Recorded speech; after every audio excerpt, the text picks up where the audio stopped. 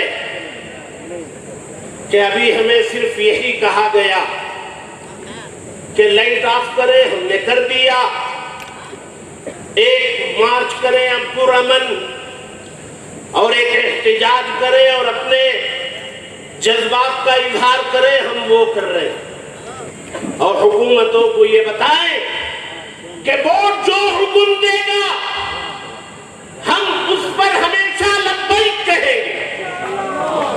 ہمارے لیے چلچلاتی دھوپ رکاوٹ نہیں بن سکتی، ہمارے لیے بارش رکاوٹ نہیں بن سکتی، ہمارے لیے طوفان رکاوٹ نہیں بن سکتا۔ ہم اپنے ملک کے لیے اور اپنے دین کے لیے اپنے بڑوں کی ہر بات پر، ہر موقع پر تیار رہیں گے۔ یہ اس اجلاس کا مقصد ہے۔ آپ تیار ہیں اس کے لیے کہ آپ کو کوئی حکم دیا جائے، آپ سوچیں گے یا میدان میں آئیں گے؟ آپ کے بیچ میں جو آپ کے اکابرین کے فیصلوں کے خلاف ماحول بنانے کا کام کرتا ہے، آپ ان کی باتوں میں آئیں گے یا ان کا گریبان پکڑیں گے؟ اس لیے یہ ابتدا حکومت سمجھ جائے، اور سپریم کورٹ میں فیصلہ بھی ہے 5 تاریخ، ہمیں وہاں سے بھی امید ہے، اور اللہ نہ کرے کوئی دوسری بات پیش آئے تو میدان ہمارے سامنے ہے۔ بڑوں کی ہدایت پر ہم ہمیشہ سر جھکا کے میدان میں آئے ہیں، آئندہ بھی آئیں گے۔ اللہ ہم سب کے اتحاد کو باقی رکھے، اپنے درمیان موجود نفاق کو ختم فرمائے، اور کہنے سننے سے زیادہ عمل کی توفیق نصیب کرے۔ آمین۔